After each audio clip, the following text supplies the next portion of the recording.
India மற்றும் இங்கிலாந்து அணிகளுக்கு இடையேயான 5 போட்டிகள் கொண்ட ஆண்டர்சன் டெண்டுல்கர் டெஸ்ட் கிரிக்கெட் தொடரின் முதலாவது போட்டி நேற்று லீட்ஸ் நகரில் துவங்கி விறுவிறுப்பாக நடைபெற்று வருகிறது.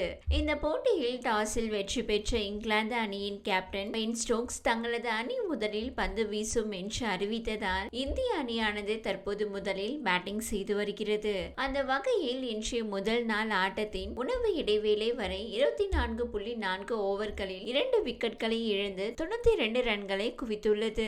இந்திய அணி சார்பாக ராகுல் 42 ரன்களையும் சாய் சுதர்சன் ரன்கள் எதுவும் எடுக்காமல் ஆட்டமிழந்தனர். அதே வேளையில் சிறப்பான ஆட்டத்தை வெளிப்படுத்தி வரும் ஜெய்ஸ்வால் 42 ரன்கள் குவித்து களத்தில் உள்ளார். இந்நிலையில் இந்த போட்டியின் போது முதல் விக்கெட்டிற்கு ஜோடி சேர்ந்த யசஸ்வி ஜெய்ஸ்வால் மற்றும் ராகுல் ஆகியோரதும் ஜோடி முன்னாள் துவக்க வீரர்களான சுனில் கவாஸ்கர் மற்றும் கிருஷ்ணமாச்சாரி ஸ்ரீகாந்த் ஆகியோரின் 29 ஆண்டுகால சாதனையை முறியடித்துள்ளது.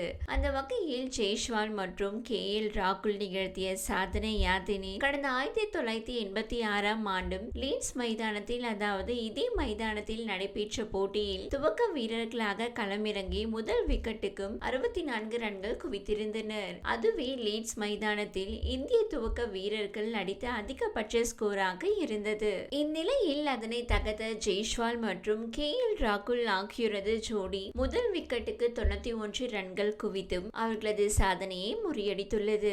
இந்த போட்டியில் அற்புதமான ஆட்டத்தை வெளிப்படுத்தி வந்த ராகுல் அரை சதம் கடந்து சிறப்பாக விளையாடுவார் என்றும் எதிர்பார்க்கப்பட்ட வேளையில் பிரைடன் காஸ் வீசிய பந்தில் 42 ரன்கள் எடுத்தும் முதல் விக்கெட்டாக ஆட்டமிழந்து வெளியேறினார். கடந்த சில ஆண்டுகளாகவே நிலையான இடமின்றி பேட்டிங் ஆர்டரில் மாற்றி மாற்றி களமிறக்கப்பட்டு வந்த ராகுலுக்கும் ரோஹித் சர்மாவின் ஓய்வு காரணமாக துவக்க வீரருக்கான நிலையான இடம் கிடைத்துள்ளது. இந்த டெஸ்ட் தொடரில் அவர் சிறப்பாக செயல்பட்டால் மேலும் பல ஆண்டுகள் அவரால் இந்த இடத்தில் விளையாட முடியும். 33 வயதாகும் ராகுல் 2014 ஆண்டில்தான் இந்திய டெஸ்ட் அணிக்காக அறிமுகமானார். அறிமுகமாக்கி கிட்டத்தட்ட 10 வருடங்களுக்கு மேல் ஆகிவிட்டது. ஆனால் டெஸ்டில் இதுவரை ராகுலின் இடம் உறுதியாக்காமல் இருக்கிறது. இதுவரை 58 டெஸ்ட் போட்டிகளில் 33.57 சராசரியில் 3257 ரன்களை அடித்துள்ளார். இருப்பினும் இந்த 58 டெஸ்டுகளிலும்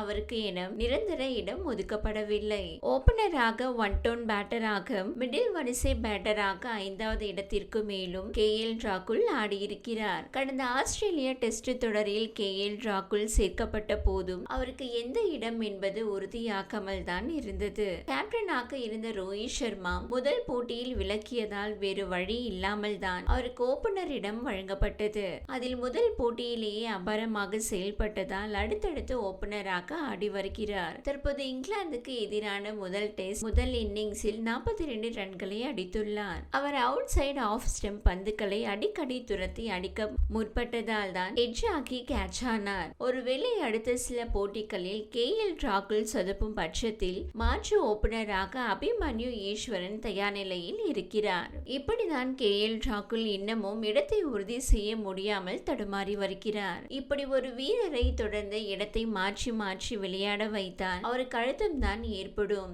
உறுதியாக இந்த இடத்தில் தான் இனி நீங்கள் ஆடுவீர்கள் என தெரிவித்து விட்டால் எந்தவித அழுத்தங்களும் இல்லாமல் ஒரே மனநிலையுடன் அபாரமாக செயல்பட முடியும். இதைதான் ராகுல் விஷயத்தில் பிசிசிஐ செய்ய வேண்டும். ராகுலை இனி தொடர்ச்சியாக ஓபனராக களமிறக்கினால்தான் அதற்கு ஏற்ப பயிற்சி செய்து தொடர்ச்சியாக பெரிய ஸ்கோர்களை அடிக்க முடியும். அதை விட்டு இனியும் ராகுலின் பேட்டிங் இடத்தை மாற்றிக்கொண்டே இருந்தால் ராகுல் அழுத்தங்கள் எதிர்கொண்டு தொடர்ச்சியாக பெரிய ஸ்கோரை அடிக்க முடியாத நிலை ஏற்படும். வேறு எந்த வீரருக்கும் இதுபோல் அநீதி நடந்தது கிடையாது. மற்ற பேட்டர்களுக்கு தொடர்ச்சியாக ஒரே இடம்தான் வழங்கப்பட்டு வருகிறது. 2023 ஆண்டில் தென்னாப்பிரிக்காவில் நடைபெற்ற டெஸ்ட் தொடரில் ராகுல் விக்கெட் கீப்பராக செயல்பட்டு மிடில் வரிசையில் ஆடி சதமடித்தார். அதன் பிறகு ராகுலுக்கு விக்கெட் கீப்பர் பதவி சரியாக கிடைக்கவில்லை. மேலும் பேட்டிங் இடங்களிலும் அடிக்கடி மாற்றம் செய்தனர். இதனால் அந்த தென்னாப்பிரிக்கா டெஸ்ட் தொடருக்கு பிறகு ராகுல் 10+ டெஸ்ட் போட்டிகளில் ஆடியும் 4 முறை மட்டுமே 50+ ரன்களை அடித்திருக்கிறார். இதனால் இனி ராகுலுக்கு தொடர்ச்சியாக ஓபனர் வாய்ப்பு கொடுத்தும் அவருக்கு நம்பிக்கை கொடுத்தாலே போதும், பெரிய ஸ்கோர்களை தொடர்ச்சியாக விளையாட முடியும் என ரசிகர்கள் கூறுகிறார்கள். இந்த வீடியோ உங்களுக்கு பிடித்திருந்தால் லைக் செய்யுங்க. மேலும் இதுபோல் வீடியோ தொடர்ந்து பார்க்க நம்ம ஒரு சேனலை சப்ஸ்கிரைப் மற்றும் ஃபாலோ செய்யுங்க.